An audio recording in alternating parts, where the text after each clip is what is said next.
Good afternoon. So today's opening is rather special for me because I've cellared these two wines since 2016. They're both 2015.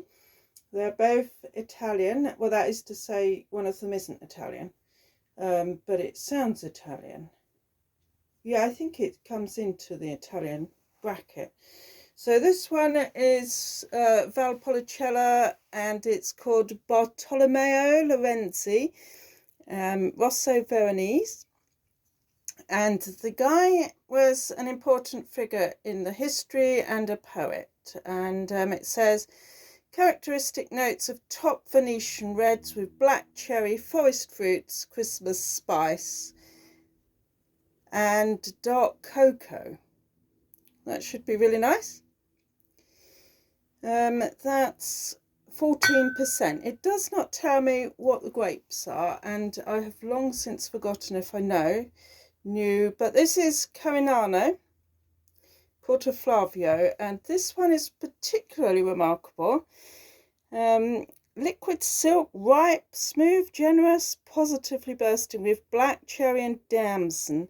Now, the reason why it's so special is that 4 of the guys running the vineyard when this was made were over 100 years old, with the oldest one being, I think, 104. So in Sardinia, the toast is, may you live to be 100. Sardinia is one of the 5 blue zones in the world where people do tend to live very long. And I like to think of myself as being a kind of nomadic blue zone. Wherever I go, I'm a blue zone, busy living to be well over 100.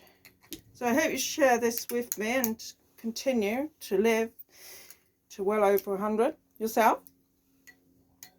And it does say that the Portoflavio should be decanted, but as usual I haven't, but I might do later on. After all, you know the old saying, there's more than one glass in a bottle. Depends, of course, what size the glass is, or possibly even what size the bottle is. But, you know. So this is my trusty waiter's friend, which tends to live in my pocket because you just never know when you're going to go, but you can be quite sure your friends won't have a corkscrew. Oh, right.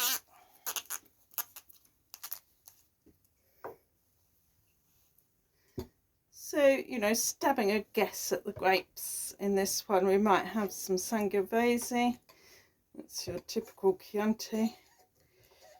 There might be some, I don't know, could be some Cabernet Sauvignon or Merlot, Refusco.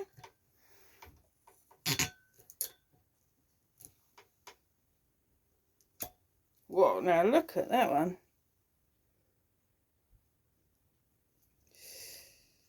Incredible. So let's slosh them out, shall we? That nice Friday evening glug glug glug glug glug. Perfect. Well, that's looking really, really nice. Red currant colour there. And this one looking a little bit browner. This one seems to have aged much deeper somehow, just on looks alone. So this is the Bartolomeo Lorenzi.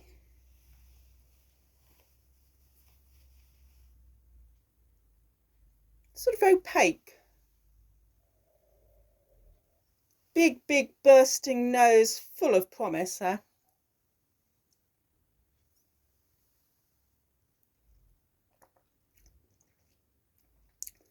Absolutely remarkable. It's definitely got the Christmas cake spice with all the gold, frankincense and myrrh to go with it. Might even be the star for the top of the tree.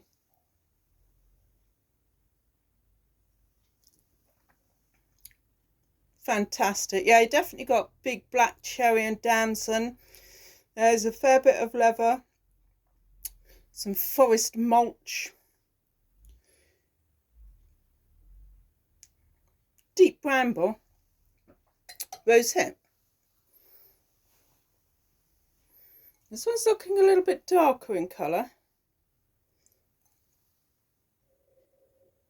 Oh, the nose is absolutely stupendous. The alcohol coming off this one, which is 14.5%, is just something else. This is a wonderful moment, you know, when you've really looked forwards to a wine. So this is clocking in now at 8 years.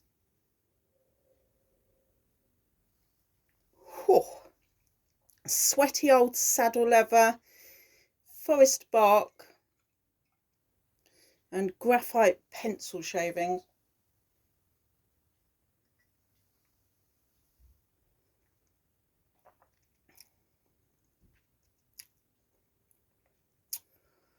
Wow.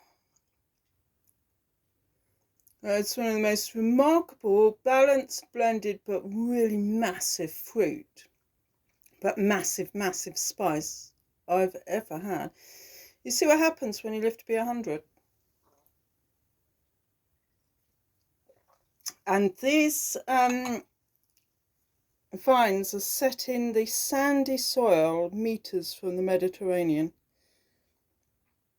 That is a wine of a legend. I hope to keep one of those for when I'm 100. I still have another 4 or 5. And the Bartolomeo Lorenzi. Talking very plushly Middle Italy there.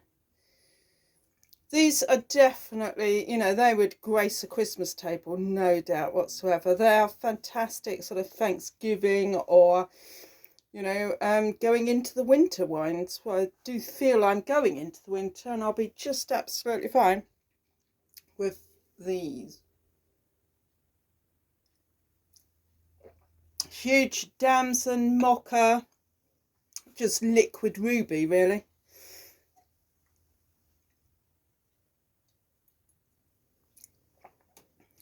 Pretty exotic flavours, definitely a bit of frankincense in there. The two of these are going to keep me well happy this weekend, I can tell you. They are absolutely something else, and they were only mid-price range. You just have to know a good thing when you see one and get it. So these are both from Laithwaite's. Highly, highly recommend. Honestly, that the two of them are the richest 2 red wines I have opened, not only this year, but probably for the last 3 or 4 years. Beautiful. Must have cost me about £9 a bottle, £11–12 a bottle. Get into a wine club, get in there.